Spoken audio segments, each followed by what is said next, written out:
Hello everyone, আজকে এই viral চিপসের রেসিপিটা আপনাদের সাথে শেয়ার করব। প্রথমেই আমি এখানে কিছু নাগেটস আর সসেস কেটে রেখেছিলাম, এগুলোকে একটু শ্যালো ফ্রাই করে নিব। আপনারা এখানে চিকেন বা চিকেন বল এরকম চিকেন জাতীয় মাশরুম এসব জিনিস দিতে পারেন, বাট ওগুলোকে একটু ফ্রাই করে নিতে হবে। তো আমি এখানে একটু ঘিতে এই নাগেটস আর সসেস গুলাকে ভেজে নিচ্ছি। দেন আমি শসা, টমেটো, কোরিয়ান্ডার, লেবু, পেঁয়াজ, মরিচ এসব কিছুই কুচি কুচি করে কেটে রেখেছিলাম। এগুলোও কিন্তু আমাদের এই রেসিপিটাতে লাগবে।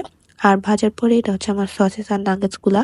এখানে আমি বেশ কয়েক পদের চিপস ইউজ করেছি। আপনারা আপনাদের পছন্দ মতো যে কোনো টাইপের চিপস মিক্স করে ইউজ করলে ভালো হয়। তো আমি এখানে সান চিপস, মিস্টার টুইস্ট, কুরকুরে বিভিন্ন পদের চিপস অ্যাড করে দিচ্ছি। এরপরে হচ্ছে আমি লেবুর রস দিয়ে দিচ্ছি। দেন আমার ভেজে রাখা সসেস আর চিকেন নাগেটস গুলো দিয়ে দিব। হালকা একটু মিক্স করে নিচ্ছি। দেন চলে যাব সসে। আমি এখানে টমেটো সস ইউজ করেছি এবং ধনিয়া পাতা সস ইউজ করেছি। আপনারা চাইলে মেয়োনিজ, ক্রিম চিজ, বিভিন্ন ধরনের চিজ দিয়েও এটাকে গার্নিশ করতে পারেন আপনাদের পছন্দ মতো। এরপর আমার কেটে রাখা যে শসা, টমেটো, পেঁয়াজ ছিল ওগুলাকেও দিয়ে দিলাম। দেন হালকা একটু মিক্স করে নিব।